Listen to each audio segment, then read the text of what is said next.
Good evening. We hope you had a great Thanksgiving break. Thanks for joining us. I'm John Webb.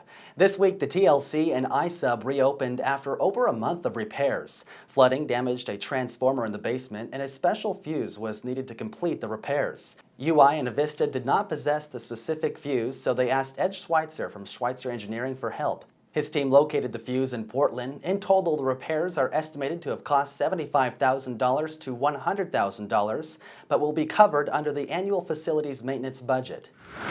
In a proposed solution to help solve the budget deficit, U of I employees will have the option to take voluntary unpaid leave, also known as furlough. This will take place between now and spring of 2020. If all employees eligible took the maximum amount of leave, the university would save an estimated $3 million. President Scott Green and 95% of his cabinet will participate in the furlough, saving an estimated $40,000 to $70,000 alone. For additional coverage on the budget deficit, check out our website at uiargonaut.com.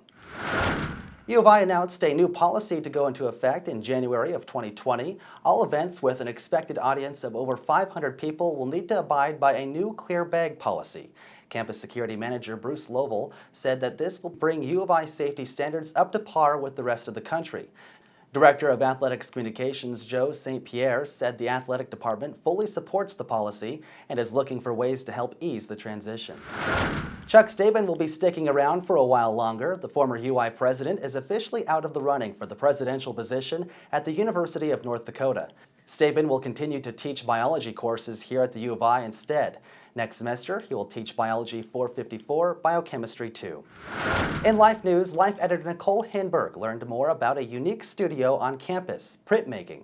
Students in the Vandal Print Guild are hosting their annual student print and ceramic sale at the Pritchard Art Gallery next weekend. The club does not host many events due to their size, but the sale is their biggest event each year. For more about printmaking and the sale, check out her article on our website. Wednesday, the mobile food pantry visited campus once again. Vandal Food Pantry coordinator Ingrid Garcia said they started the program to provide fresh fruit and produce, not just non-perishable foods. The Center for Volunteerism and Social Action will host opportunities to visit the mobile food pantry on the first and third Wednesdays of each month from now on. With the 2010s coming to a close, KUOI music director Taryn Kowach gave us his top 10 list for best music albums for this decade. He mentions Black Messiah by D'Angelo, Twin Fantasy by Car Seat Headrest, Forever is a Mighty Long Time by Big KRT, and more. His recommendations span from albums released in 2010 to 2017. Check out his review on our website to find out which album he thinks was the best of the decade. In sports news, the men's basketball team fell to Washington State during the Battle of the Palouse. The last time the Vandals hosted, U of I won 91-64. This year, the Vandals lost for the third time in a row with a final score of 65-78. The Vandals will play California State University Bakersfield next Saturday. 2019 turned out to be an upsetting season for Vandal football. Vandals ended the season with a 60-53 victory against Northern Arizona on the road, their first road victory in 2 years. But the rest of the season was rocky, with several losses inside the Dome and a rash of injuries.